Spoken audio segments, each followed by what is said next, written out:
Atam jirtu fayyaa keessanii ilmaan Oromoo qarreef qeerroo Oromoo atam jirtu fayyaa keessanii nagaa keessanii har'a immoo yaada tokkoon qabadhee dhiyaadhe yaadi kun yaada dheeraa iyyuu miti yaada gabaabaadha. Hamma danda'ametu walii hirtanii baay'een gammada. Walii hirtanii dhaggeeffattanii amma qaqqabuu baattanis namoota beektanii fi erguu dandeessu. Yaadi kuni yaada nama hundumaa keessa naanna'uudha. Namoonni baay'een har'a isa kaleessaatti reaaktii gochaa jiru. Anis immoo hamma tokko isaa isinii wajjin ilaaluun barbaade. Kaleessa walga'ii guddaa tokkotu ture, walga'ii warra poolitikaa geggeessu, walga'ii warra siyaasaa geggeessuutu godhamee ture. Isa kana keessatti maaltu ta'e? Maaltu darbe? Eenyutu maal jedhe? Maaliif yaadame? Isa jedhu kana. Isa jedhu kananii ilaaluu barbaade. Mine, what is going on? Maaltu ta'e? Maaliif kana godhan? Maaliif walitti yaa'anii mari'atan? Maal dabarsan? Eenyuuf? Dhuguma saba isa jedhaniif moo ajendaa kan biraatu jira? Isa kana jedhuun xiqqoo ishee hamma humna kootiitti, hamma dandeettii kootiitti, dandeettii kootiitti nini xiqqoo ishee seca'uu barbaade. Maaltu deemaa jira? Maaltu ta'e? Why is this time? Eenyu fa'itti involvedidha? Isa jedhu kana ilaaluu barbaade. Kanaafi hamma dandeessanii group friendly keessanitti yoo daddabarsitanii yoo namatti daddabarsitanii walii wajjin yaada kana ilaaluu dandeenya jechuudha. Yaadi kun maal isa jedhu. Itti galaa fi jalqabuudhaa fi yaada tokkoon tunatti dhufe. Namni tokko akkamittiinitu gadi bu'ee ulfina isaa dhabee ulfina isaa kana namni irraa fudhatee miisii naanna'aa isaatti ijjeerratee waggaa dheeraadhaaf ijjeerrate kan tokkichumaan irraa quncasanii lafa buusanii nama tokko salphisuun akka ni danda'amu. Akka nama tokko mooraalii isaanii cabsanii taa'e, ka'e, deemi, nyaadhu, ciisi, rafi, ka'e akka jechuu danda'an. Dhalli namaa sadarkaa sanatti sadarkaa bineensaatti gad deebi'uu akka ni danda'u isinitti agarsiisuu barbaada. Waan isin dinquu namoonni hidhaa hin seenini meebii kun galuuf hin danda'u. Dhugaa'uu isinitti fakkaatu. Garuu namoonni hidhaa seentanii agartanii namoonni keessumatti ilmaan Habashaatiin hidhamtanii reebamtanii hin beektu. Yeroo tokkotu mana hidhaatti namicha maneejera baankii tokkotti hidhame. Namichi maneejera baankii tokko yeroo dhufanii qabanii fidanii Mangistuma fa'itu ofirraa ari'uu barbaade wama tokkoof. Maal godhanii yeroo fidanii dhufanii namichi kuni Tasfaayee Waldasillaasee Bidinnatii ministeera isa turetu namicha kana biirootti itti bilbilee Argaa'u isheetee maakalaawwiidhaa si barbaada Koloneel Argaa'u isa bira dhaqeedhaan. Jennaan maaliif na barbaadu jedheetu baakoo namichi kiraabatii kaateera siriipii suufii isaa gittim godhee uffateera ka'ee fiigee dhaqa. Yeroo inni dhaqu warri zabiin balbalarra dhaabatte eenyu barbaaddaa ittiin Koloneel Argaa'u birattiin dhufee gwaaddi Tasfaayee Waldasillaasee inni ergee gaarii dhagaa makiinaa keessa dhaabii ol seeneedhanii yeroo seenu isa keessaa zabiin inni keessaa eessa deemtaa jedhee. Koloneel Argaa'utu nu barbaadaa gwaaddi intiniitu gwaaddi Tasfaayee Waldasillaasee inni ergeedhaan. Jedhee telefoona kaasee biiroo Argaa'utti yeroo bilbilu namichi achi mirmaraadhaaf barbaadama Tafarraa biratti geessaadha. Tafarraa namni hin beekne baay'ee yartuudha Oromoo ta'e wuqaa'u isa jedhan isa miila namarraa ciree bitee. Jennaani namichi kuni Tafaraa jedhee yeroo laalu namti qalloon goggodduun tokko iskiriptoo sebaayee milikitaa warri durii beektootaadhaan akka jechaa deemti taarraa. Harka ilkaan ishee rukutaa deemti. Tafarraan dhuftee antena jetteen haawunee kanam jetteen. Namichi inni samiirra bokkokee gubbaa taa'aa jiru kaa amma gaanjal qabe. Qilleensi galuu jalqabe piraayidiin isaa gadi cafaqamuu jalqabe. Gaba gaafa isheen ittiin jettu. Ha inni koo gwaaddi argaa ugaa namatti haawuti gwaaddi argaa utuu na waamine. Seeneette of dura ariitee fiddee yeroo biiroo ishee keessa gashitu inni wadalli xabdalli toorchii nama godhu achi keessa taa'ee eegee namichi. Namichi kun achi keessa yeroo seenu jarri sun lamaan ka'anii kaballaadhaan qabatan. Gaafa kaballaan qabatan namichi lafa walitti wallaan. Hinuma gadi bu'ee egaa piraayidiinsa. Tafarraani akka nama gadi bu'u bira darbee achi ol karaa booddee yeroo karaa booddeedha kaballaa itti cufu gororri isaa asii achi faca'utti ka'e afaan banee namichi. Of wallaale. Namicha kana maal jedha Tafarraan? Inni wayyuu amma marru galgala toorchii gashinaa dhaqaatii hidhaatii mana hidhaatti geessaa jedhe. Yeroo mana hidhaatti gadi buusanii Hamza Laqaa የእስረኛ አስተዳዳሪ ከን ጀደሙ ተኮ ጎጃሜ ጣጣማ ተኮ ጀደሳ መንጋጭ ላ ጀላሳ ዋቀዩ አባር አማ የሮች ትገሰኒ 50 ለጋ አንተነ የባንክ ማኔጀር ሲ ማኔጀር ሀቱ ባስ ወያ ከፍራይዴ ቃበቶ እራባሰኒ ጫማ እራባሰኒ ነምቻ ዋሌቲ ሳኪሲ ገሳር ካፉደኒ ዳቃቲ ክፍሊ ቶርባ ጋሻ ክፍሊኒ maneda isheen ruumiin keessa ture torba jedhamti. Sabaati quxuuriin immoo ajooftuudha shinti beeti bukkee mana fincaanii bukkee. Achi gashaayee namichi yeroo keessa deemu kooriidorii kana keessa deemu mana shammoo ja'a bira darbee dhufu. Namichi yeroo achi ol deemu already piraayidiin isaa gadi bu'ee lafa jiru wallaalee ofuu hin beeku namichi kun. Yeroo deemu surreen isaa gadi bu'eera harka tokkoon surree ol qabatee waaqaaf lafa ilaalaa deemu. Of hin beeku. Yeroo nu biraan ga'anii inni achi ga'uudhaa fi warri ijoolleen jirti ijoollee shaabiyaa tokko kan warra sappaa kanarraa mataa haaduu jaallatu. Naa addis israa'elaa akkata taa'ettee madaa millaa ciguugaadhaan haadha isaarraa hadan. Hinuma gadi bu'e namichi. Hinuma gadi lixe. Lafa malixe. Isa booddee maal godhan? Nummoo abujadii qabna jallabiyaa waan akka xaaqiyaa kan uffatu asii gadi kan inni uffatu jelaa shanqaqqoo akka surree wayii tokko qabdi abjadii ciccitaadha moofaadha hin miicina garuu isa itti wayyaa kee baasuuf irraa inni namichi na'ee wayyaa ofirraa baasuutti ga'e abjadii kanatti geenye caammaan qabu miillaan dhufee isa booddee siliperii haadha isaa wal darbe inni tokko akkas inni tokko akkas inni tokko diimaa inni tokko adii kana kaadhu inni walisa wal ishee dhaqiitii bishaan diilallaa keessa lixee namichi bishaan diilallaa keessa lixee yeroo achas boo hollata namni sila argee namicha kana hin beeku. Haati manaa isaa galgala dhuftee astadaadariitti waamanii wallaaltee yeetiinyaa waan hojjette. Haadha isaa. Namichi kun mooraaliin isaa filaatii ta'eera. Lafa tuqeera. Kan hin gana godhee fi ilmaanni Habashaa akkatti mooraalii kee cabsitee sirra itti adeemtu beekti. Namichi kun egaa waan barbaadan farramsiisuu danda'u isa booddee dhukkee irraa kaasanii kana gooteetta birrii 100 haateera baay'ee kan farramee jira. Isa booddee lubbuu isaatti kan farramee jira. Naasuudhaan sodaarraa kan ka'e. Maaliif fide kana? Dhaabbileen siyaasaa baay'een Oromoo baay'een isaanii kan ala turan kan maal jedhanii waan baay'ee jala dhokataa turan. Jabana dargii jargiin biruutaaliidha kanaaf ala turanii lolaa turan. No problem. Jabana wayyaanis akkasi. Amma nabshaa loobti. Hunduma isaanii wal gashitee mana hidhaa keessa likki akka nama maakalaawii galeetti ilaalaa. Gaatii guddaa gaafata kana dura dhaabachuu. Namoonni dhaabatan jiru, yes.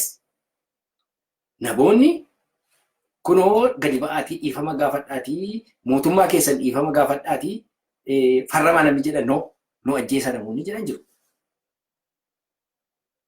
Namoonni shinigaatti ijoolleen warra akka Gadaa Gammadaa Booma Bitikuu Magarsaa Bariitii fi Gazuu Bantiifaa achitti nu ajjeesaa jedhan namoonni gaatii cimaa isa hadhaa'aa qabantu jira.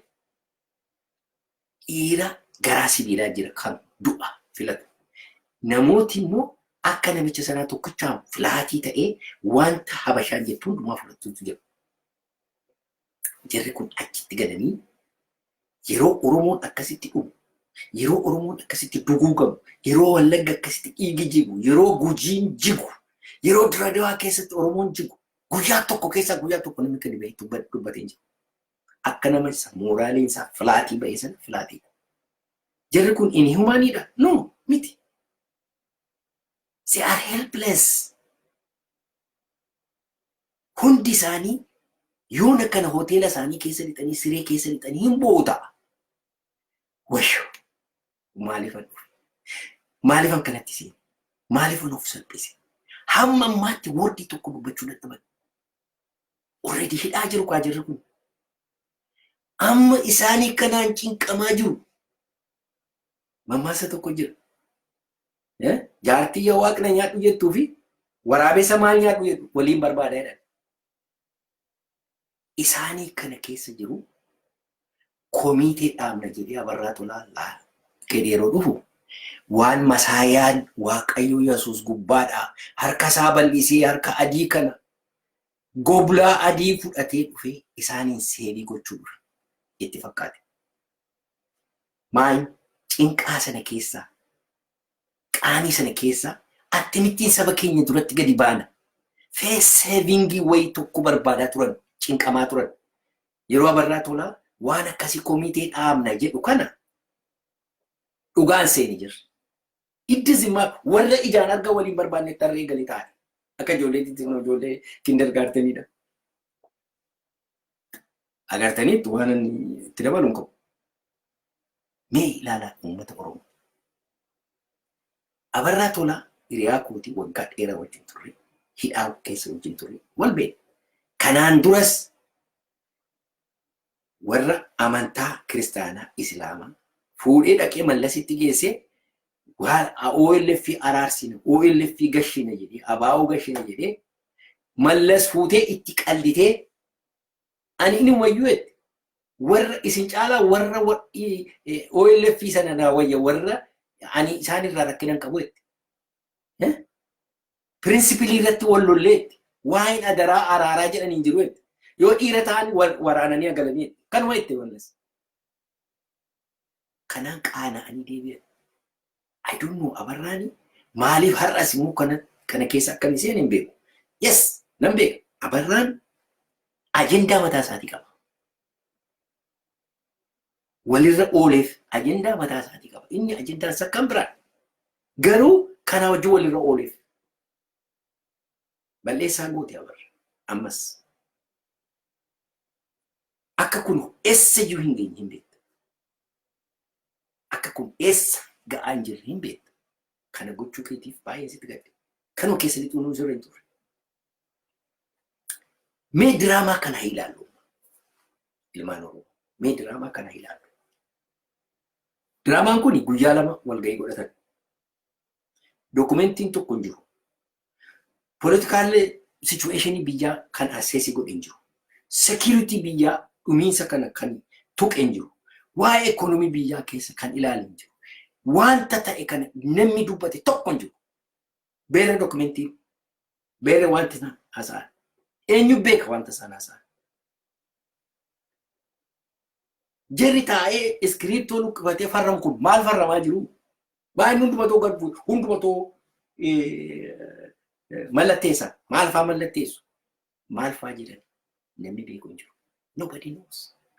Wanta ta'e uummata Oromoo dugda isaa duubatti taa'anii mallatteessu. Osoo guyyaa tokko keessaa guyyaa tokko gadi ba'anii dhaabaa uummata fixuu kana dhaabaa. Wallagga dhiigaa jira. Gujiin dhiigaa jira. Direedawaan dhiigaa jira. Shawaa kaabaa dhiigaa jira. Walloo dhiigaa jira. Osoo jedhanii hin dubbatini har'a taaba'an ta'anii maal mallatteessu? Wanta isaan mallatteessan beeka. Namoonni waan Abiy jedhe dhaggeeffatanii nama baay'ee gaafadheera. Namoonni sanarra hin utaalan. Irra utaalan. Maaliif wanti isaan mallatteessanii jira. Sekireetii isaan isinitti mara. Wanta isaan mallatteessan. Kana dhaggeeffadhaa. Kan akkasiin dhaggeeffattanii barbaada. Asittis kan dhaabbatu nutti fakkaatu namoota biraafis jaarmiyaalee maqaa garaa garaatiin qabsaa'aniif akka biyyaatti waan hojjetu nutti fakkaata. Namni keessootti nagaa hin qaban, inner peace hin qaban, there is no way to rally the positive energy. Ofii keenya nagaa hin qabnu taanaan nagaa nama biraa kennuu dandeenya. Ofii keenya yaada badhaadhinaa hin qabnu taanaan nama biraaf yaada badhaadhinaa qooddachuu hin dandeenya. Kanaaf mari'achaa walirraa barachaa nageenya biyya keenyaa eegsisnee karaa ammayyaa ta'een siyaasa keenya gabbisaa deemuudhaaf mari'achuun waliin taa'uun baay'ee murteessaadha. Oromoo keessatti gaaffileen waggaa 30-40 dura ka'aa turan baay'een amma gaaffii ta'uu hin danda'an. Gaaffii haaraa uumuu qabna. Saba guddachaa jiru kan, saba bal'achaa jiru kan, akka biyyaattis itti gaafatamummaa fudhate kan, akkaataa kamiin yaada haaraa finnee biyya kana ceesisuu dandeenya. Gaanfa Afrikaa keessatti gahee qabachuu dandeenya kan jedhu xiqqoo waan ol ka'aa ta'e mari'achuu waan qabnuuf gaaffilee kanaan dura ka'aa turan xixiqqaa dhiisaa waliigalaa walirraas barachaa waliin adeemuun murteessaadha. Kan amantanii sagantaa kana qopheessitanii guyyaa lamaaf mari'achuu keessan baay'ee galatii gashuu barbaada. Uummanni Oromoos kan nurraa eega. Okay. Yeroo rakkoon Kanuma dhageessanii ilmaan Oromoo dhageessanii gaaffii xixiqqaa kanaan duraa dhiiftanii gaaffii ol ka'aa ta'e gaaffii haaraa fiddanii kana gochuutti immoo gaaffii xixiqqoo jechuun egaa gaaffii uummata Oromoo waggaa dheeraaf gaafataa ture. Gaaffaan Oromoon gaafataa ture afaansaa, aadaasaa, biyyasaa, daangaasaati. Miti na sobee kana gaafataa ture. Gaaffii xixiqqoo kana dhiiftanii jedhe dhaggeeffadhaa. Kana dhiiftanii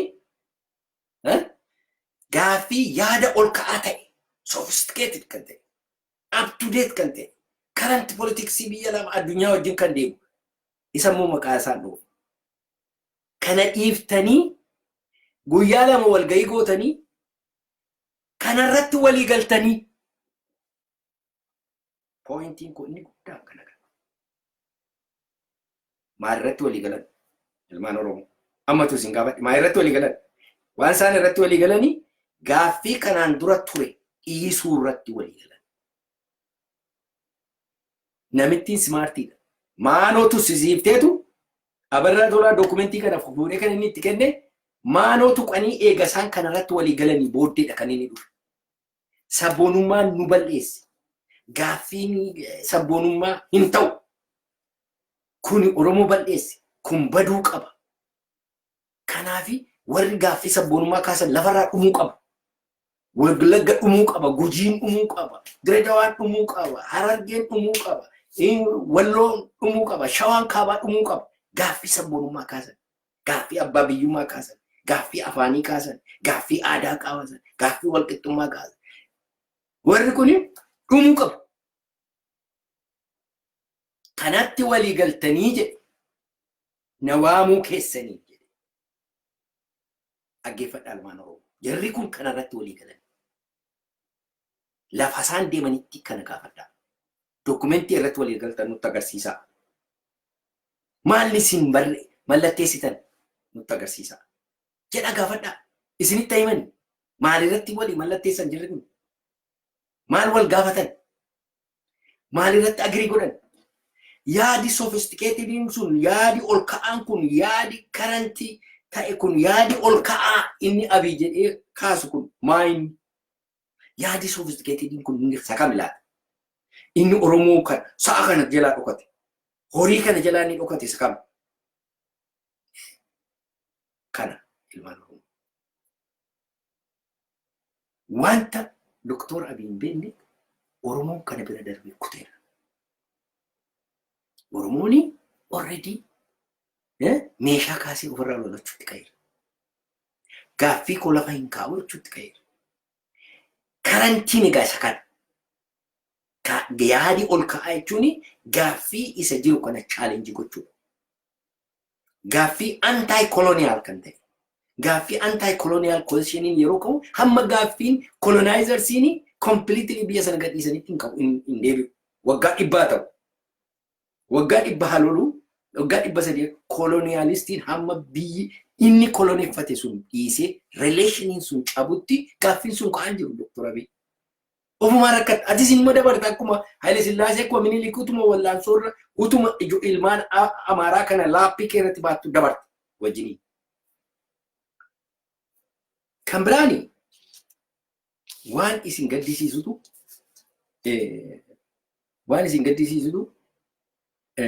jarri amma har'a mallatteessan kun komitee dhaabbatan. Kana keessa gaa kan hin jirre Daawudii fi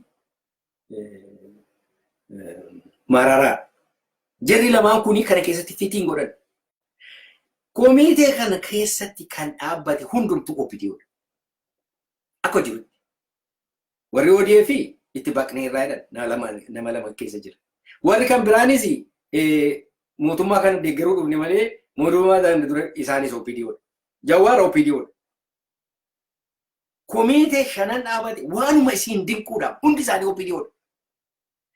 OPDOni ofii ajjeesaa ofii komitee dhaabdeetu ofiitii immoo araara fiddi. Maali diraamaan kun hundumtuu maaliif dhufe ilmaan Oromoo? Beektu?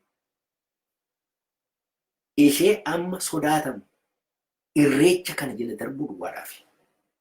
Borganama arraba isinitti baasu gadi baane. Irreechi kuni irreecha kanarratti jeeqamsa akka Oromoon daawun Abiyyi nuun jedha daawun wayyaanee nuun jedha akka durii sana balaan nutti dhufa attam goona isa jedhuufitu waaqaaf lafa jala fiigu. Kanallee ta'ee Oromoodhaaf kana keessa waa deebifnaa osoo hin jedhini yaada kana akka isaan kaasanii pireesharii godhee mana hidhaa keessatti gashee akkuma namicha isaa surree ol harkifataa deemuu sanatti jara kana cafaqee mooraalii isaanii kuffisee at their low point lafa isaan low point isaanii irratti lafa isaan abdii kutatanitti fidee kana xarabeezaa irratti darbatee farramee deema. Kana farraman jechuudha. Ilmaan Oromoo. Maal sii wayi? Kana farraman. Egaa warri lamaan I don't know hindi danda'atu fakkaata kana. Maaliif kanaaf komiticha keessa galuu hin dandeenye? Gruppii Mararaa, gruppii Daawud hindi danda'a. I don't know. Hin beeku. Kanaafitu komiticha sana keessa hin gashine. Warri OPDO akka jirutti galte. Egaa uummata Oromoo har'a OPDO wajjin wal lolaa jira. Wal lolaa jira. Komitii immoo kan dhaabee Oromootiif dubbatu isaanii hoo kana gaafadhaa ijoollee. Kana keessa deebi'aati gaafadhaa. Kan biraani Dr. Abiyyiitu haasaa godhe isa booddee baay'ee haasa'e ani haasaa dhimma hin godhan. Garuu tireedmaarkii tokkotti dhimma babba'uu barbaade. Hayilee fidaa fidee, Baaroo Tumsaa fidee, kana booddee obbo Zagayyee fidee. Yes. Jara kana faa fide, guuree fide. Jarri kuni bari Dr. Abiy waan tokko sitti himaa. Jarri kuni anti Haile Sillaasee turan. Against Haile Sillaaseeti. 100% against mootummaa Amaaraa turan. Haileenis Baaroonis. Sirna garboonfataa sana cabsinaa. Zagayyee Asfaaw sirna mareet sirriitiin Amaaraa inni gubbaadhaa fi inni gajjallaa gargar bahee Oromootu miidhame jedhee mareet sirriitii sana keessa rivaayizii godhee namoota baay'ee hojii walitti qabamaniitu sirna lafaa kana haaressan. Jarri kuni anti-feudaalii turan. Feudal governmentii Haile Sillaasee dura dhaabbatan. Isa booddee immoo mangistuu dura dhaabbatan. Itoophiyaa liwaalaa winnat jedhanii warra nama ajjeesan dura dhaabbatan. Si wajjin hin dhaabbanne. Maaliif akka hiiroo keetti akkati fudhatu? Ati inuma yuutuu jiraattee warra isaan ajjeesu keessaa tokkooti. Maaliif isaan sabboontota ati shoovinistiidha. Ati ilmaan Amaaraa, ilmaan Habasha, ilmaan Naftanyaa fuutee samiirra keessa. Ilmaan Minilik faarsaa dhufte. Alaabaa Minilik faarsaa dhufte. Gimboo sabaatti wajjin hojjetta. Har'a shumaaminti isin achi tuullattan kan defense, kan security, kan maalu presidential office, kan courti, kan prime minister office, kan advisors kan jedhamu hundumtuu Gimboo Sabaati. Dhaqaalaalaa jiru hundum isaanii Gimboo Sabaati. Jarri kun anti Oromo nationalism. Hundi isaanii warra kana shumatee achi kaa'ee warra kana immoo maanoo tusiisuu dhufu. Kanaafi jarri har'a kana mallatteessan hundi isaanii waan nama gaddisiisutu warri akka dhugaa dubbachuudhaaf har'a taa'ee yaade jarraa bagala kana mallatteessaa laata Magarsaa Balliin mallatteessaa Guutamaa Hawaas Baaroo Tumsaa Abbummaa Miitukuu Gadaa Gammadaa Higgazuu Bantii jarri kun hin mallatteessuu laata no way because harti isaanii cimaadha dhiira garaa sibiilaati itti kolfu turan utuu isaan jiraatanii wayya opinion har'ayyuu akkasitti uummata keenyatti nalabaatu ture dhugaa dubbachuudhaaf inni yaadduyyuu let alone sadarkaa kana ga'uu dhiisiiti hin matammuu masheettuu yaaddu maaliif sammuu ishee akkasii hiikanii deebisanii warra gattamuu danda'anii jirru kana yaa ilmaan Oromoo kanaafi haala kanan isinii ibsuu barbaade hamman danda'u kanan isinii ibsuu barbaade wanti deemaa jiru kana jarri kuni kana fudhataniiru ilmaan Oromoon itti rakkate jira warra poolitikaa achi gara isaanii ilaaluu dhiisaa maaloo isaan hidhaa jiru jabana duriitu maaltu jira isinitti fakkaata qoosaan lemiti haasaa tokkoon isinii cufa harree kabeelaatu jira harree kabeelaan kun miilli ishee kun achi ol galagalee kabeelee xaxamee dheerateedha harreen kun xurataa baheera mana bukkeedhaa deemuu hin danda'u waanuma warri mana kosii gaditti haran kana nyaata daaraa faasifata mana bukkee faanaanna tisiisitu dugda isaa kana nyaata wirraa jedhe achi fagaatee yoo caakkaa lite qeessa isaa kanatti caakkaa qabata keessaa ba'uu hin danda'u kanaaf hin fagaatu warri kun qalatanii kan nyaanne harree warri isaa akka hin dhiibne mana keessa lixee hoolaadhaa fi jabbii maaloo iddoo dhowwatee wajjin gala halkan waraabessa baqa yoo isaan alatti hambisanii waraabessi nyaachuu didi abbaa faatii ta'anii waraabessa hawwuuf utuma kana nurraa nyaatee jiranaa waraabessa kan utuma nurraa fudhatee suqqee kana humaa waa baachuu hin danda'u waa hojjechuu hin danda'u harree kabeelaa waaqayyo harree kabeelaa nama godhe harree kabeelaa nama gochuun gareedha utuu achi hin gahin duwwayya utuu achi hin gahin utuu salphina kana hunduma isaan argini du'uuni har'a warri du'e maqaa isaaniitu dhaabata bara baraan faarfamu gootummaadhaan du'an ilmaanni nafxanyaa ilmaanni habashaaf daldaltoonni gadi yaatee pepperii xarbeezaa irratti namaa dabbatte kana farramii namaa jechuudha sadarkaa kana ga'u waaqa nama oolchu hunqaaniidha kan nama dinqu yeroo teessanii sana ilaaltanii yeroo diraamaa sana ilaaltanii gurbaa ishee Jawwaar kuni akka ijoollee xixinnoo akka ijoollee kindergaartenii keessatti taphata dhagaa taa'e yeroo birrii gadi taa'u isa booddee addanuma keessaa luqqifatti ibsa jennoo jettee yeroo nachitti sana dubbisu jiran jarrachi taa'an kuni konfiyuuzidii ta'a yoom dubbannee ibsa jennoo gaafa baay'ee fuula isaanii irratti biwildarmentiitu agartu kiisii isaa keessa katabatee akka ijoollee xixinnootti taphata gurbaan waan barbaade katabatee dhufeetu achi dhaabatee inumayyuu dubbisuu dadhabe maaliif achuma taa'ee utuu katabe bara ibsa ejjennoo jedhee ibsa ejjennoo baase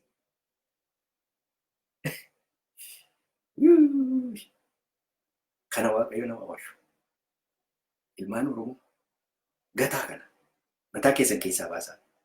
Ija keessan gara sanatti hin deebisan. Ija keessanii gara ijoollee loltuutti, gara ijoollee kutattee qawwee kaafatteetti. Oromoon qawwee kaasee loluu jalqabe. Oromoon fuula isaa gara daggalaatti deebiseera. Gara gaaraatti deebiseera. Gara gootawwan Oromootti deebiseera. Gara wabootti deebiseera. Gara sana ilaala. Wanti isin baasu tokko hin jiru. Warra joonjee, warra kabeela kanarraa waa tokko eegaa jirtan. Warra gaaffii kaasuudhaaf walii gale kanarraa homa tokko eegaa jirtan. Ilmaan wanti isin gochuu qabdan humna qabdan hundumaan waboo duukaa deemu. Jala hiriiruudhaan gara fuulduraatti deemu kan nama baasu. Gollichoo engee maroo sanyii isaan ijoollee dargaggoo keenya jala buune gorfannee karaa isaan yoo karaarraa ce'an deebifannee mar'umaan keenya ijoollee Oromooti gudeeda Oromoo keessaa ba'an lubbuu isaanii dabarsaa jiru ijoolleen kun isaanii wajjin dhaabannee gandatti wal jeequu dhiibne gandatti waliruu dhiibne afaaniin gandaan amantaadhaan waliruu dhiibne akkasitti gara tokkotti luucca'u tunurra jira jabaadhaa waaqayyo isin haa gargaaru.